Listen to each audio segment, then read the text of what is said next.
Good morning students, I am Namita Seth, welcomes you in BBN online classes and we were reading chapter number 2, that is the anime, which is composed by Pearl S. Buck। और अभी तक हमने doctor सदाओ होकी जो एक Japanese surgeon है, scientist है, उनके बारे में पढ़ा था। और उनकी एक वाइफ है, उसका नाम हना है, उनके 2 बच्चे हैं। और जब वो अपनी बैल्कोनी में खड़े हैं तो उन्हें एक आउटलाइन दिखता है, जैसे कोई इंसान जो है वो सी शोर की तरफ आ रहा है और फिर वो क्रिप्ट वे में आगे बढ़ रहा है, यानी रेंगते हुए वो आगे बढ़ रहा है। ठीक है, तो इसके आगे हम देखते हैं what happens. But at this moment the door opened and she looked out. A dark blue woman hovered over his kimono. She came to him affectionately and put her arm through his as he stood, smiled and said nothing. So इस moment पर एकदम से क्या होता है कि door खुलता है और जो हना है वो बाहर की तरफ देखती हैं। अब दोनों ही लॉबी में खड़े हैं, ठीक है, हना और सदाओ दोनों लॉबी में खड़े हैं और हनाओ ने कीमोनो पहन रखा है। कीमोनो क्या होता है, जैसे आपने देखा होगा ना जापानीज़ गाउन होते हैं, ठीक है ना, तो वैसे जापानीज़ गाउन उसने पहना हुआ है कीमोनो। और उस पर उसने एक डार्क ब्लू वुलन, क्योंकि सर्दी का मौसम है तो वुलन उसने हेयोरी मतलब एक लॉन्ग सा उसने ओपन गाउन पहना हुआ है। उस गाउन के ऊपर उसने एक ओपन गाउन पहना हुआ है डार्क ब्लू कलर का। शी केम हिम अफेक्शनेटली, वो डॉक्टर सदाओ के पास जाती हैं और उनके ऊपर उनका आर्म जो है वो put her arm through his as he stood, है ना, तो जैसे वो खड़े हैं तो उसको अपने आर्म रखती हैं उनके ऊपर। स्माइल्ड एंड सेड नथिंग, उनकी तरफ देखकर स्माइल करती है, कुछ बोलती नहीं है। ही हैड मेट हना इन अमेरिका। अब ये थोड़ी उनकी हिस्ट्री बता रहे हैं कि जो डॉक्टर सदाओ है वो कहाँ मिले थे, हना को अमेरिका में मिले थे। But he had waited to fall in love with her until he was sure she was Japanese. तो वो उनसे एक्चुअली उनको बहुत अच्छी लगती थी, he used to like her, लेकिन बिकॉज उनको जब तक ये पता नहीं चला कि हना जापानीज़ है तब तक he didn't fall in love with हना, बिकॉज उन्हें लगता था अमेरिकन से है ना, तो अमेरिकन से तो वो बिल्कुल भी नहीं मतलब उनकी दुश्मनी थी जापानीज़ की, तो उसे पता था कि मेरे फादर नहीं मानेंगे, तो इसीलिए उसने हना को ये सोचते हुए कि वो एक अमेरिकन है उन्हें लाइक नहीं करना, आगे उन्होंने बात नहीं बढ़ाई थी कभी। His father would never have received her unless she had been pure in her race. तो उनके जो फादर हैं सदाओ होकी के, वो कभी भी हना को नहीं अपनाएंगे, एक्सेप्ट नहीं करेंगे जब तक कि उन्हें ये नहीं पता चले कि वो जापानीज़ हैं। He wondered often whom he would have married.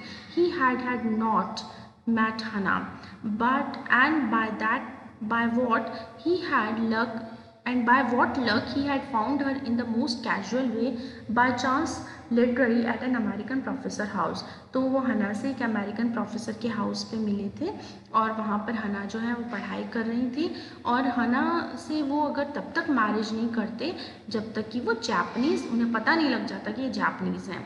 The professor and his wife had been kind people, anxious to do something for their few foreign students, and the students, though bored, had accepted this kindness। तो उनकी जो wife थी और जो professor थे वो दोनों ही foreign students जो जैसे जो बाहर के अमेरिकन्स नहीं हैं उनके लिए कुछ करना चाहते थे, और जो स्टूडेंट्स बोर होते थे दो प्रोफेसर से, लेकिन फिर भी उनकी जो काइंडनेस है, जिस तरह से वो प्यार से बात करते हैं, कुछ सिखाना चाहते हैं, तो उन्हें वो ज़रूर वहाँ पर अटेंड करते थे। Sadao had often told Hana how nearly he had not gone to Professor Harley's house that night. The rooms were so small, the food so bad, the professor's wife so voluble. So Sadao कितनी बार हना को बोलते हैं कि मैं तो कभी professor के घर जाना ही नहीं चाहता था, और उन प्रोफेसर का नाम क्या है, प्रोफेसर हार्ली, ठीक है। सो प्रोफेसर हार्ली जो है उसमें नाइट वहाँ पर नहीं जाना चाहता था क्योंकि इतने छोटे रूम हैं, इतना गंदा खाना था, और उनकी वाइफ कितनी वॉल्यूबल है, कितना ज़्यादा बातें करती हैं ज़ोर ज़ोर से। But he had gone and there he had found Hana, लेकिन वो गए वहाँ पर, उन्होंने उनकी वो नाइट अटेंड करी प्रोफेसर के घर पे, और वहाँ उन्हें हना मिली थी, a new student, and had felt he would love her if it were at all possible.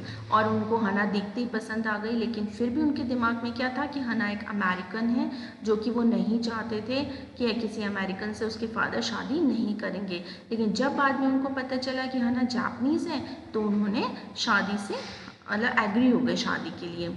Now he felt her hand on his arm and was aware of the pleasure it gave him, even though they had been married years enough to have the 2 children. So अब उनकी शादी को काफ़ी साल हो चुके हैं, वो दोनों लॉबी में खड़े हैं और इस बारे में सोच रहे हैं, और उनके अब 2 बच्चे भी हैं। For they had not married heedlessly in America. और उन्होंने अमेरिका में शादी छुप छुपाते हुए नहीं करी। They had finish their work at school and had come home to Japan. उन्होंने अपना वर्क स्कूल में ख़त्म किया, अपनी जो भी पढ़ाई थी वो ख़त्म की, फिर वो जापान में आ गए। And when his father had seen her marriage had been arranged in the old Japanese way. और जब उनसे फादर से उनकी शादी की बात की गई तो फादर ने ओल्ड जापनीज़ वे में उनकी शादी कराई। Although Sadao and Hana had talked everything over beforehand, जो सदाव और हना ने पहले से ही सारी बातें कंफर्म कर ली थी। They were perfectly happy, वो बहुत ज़्यादा खुश थे। She laid her cheek against his arm, उन्होंने अपना जो चीक है उसके आर्म के अगेंस्ट लगाया। It was at this moment that both of them saw something black come out of the mist. यही वो पल था जब उन्होंने देखा था कि कुछ एक आउटलाइन सी जो उन्होंने देखी थी वो एक बाहर आ रही है ओशन से।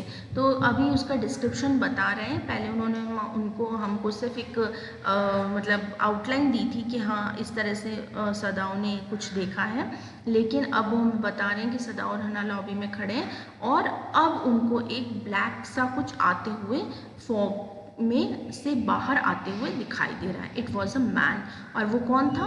एक मैन था, एक आदमी था। He was flung up out of the ocean, flung get it seem to his feet by a breaker. और ऐसा लग रहा था जैसे कि वो ओशियन की वेव से उछलते हुए किसी न किसी तरह आ रहा है, and to his feet by breaker, और एकदम से उसका जो पैर है वो किसी चीज़ से टकरा गया। ही स्टैगर्ड अ फ्यू स्टेप्स, और वो लड़खड़ाते हुए कुछ कदम चला। His body outlined against the mist, और उसकी जो बॉडी है वो बहुत धुंधली सी दिख रही थी क्योंकि हर जगह क्या था? फॉग छाया हुआ था। His arms above his head, और उसके जो आर्म्स थे वो उसके सिर के ऊपर थे, मतलब उसने रख रखे थे सिर के ऊपर आर्म्स रख रखे थे अपने। Then he curdled mist hid again, what is that?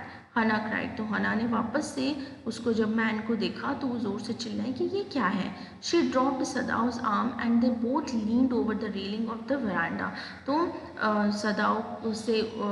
सदाओ से उसने अपना आर्म हटाया और दोनों वरांडा में झुक के देखने लगे कि ये क्या है, क्या चीज़ है, ये कौन आदमी है। Now they saw him again. The man was on his hands and knees crawling. अब जो मैन है वो नीचे गिर गया और वो अपने हाथों और अपने घुटनों की मदद से क्रॉल कर रहा है, जैसे छोटा बच्चा क्रॉल करता है ना घुटनों पे, तो वैसे वो क्रॉल कर रहा है। Then they saw him fall on his face and lie there. फिर उन्होंने देखा कि वो मुंह के बल गिर चुका है और वहीं पर लाई है, मतलब वहीं पर बिल्कुल गिर चुका है, वहीं पर पड़ा हुआ है। ठीक है, so this is it, and we'll continue the video with the next chapter, sorry, with the rest part of the chapter.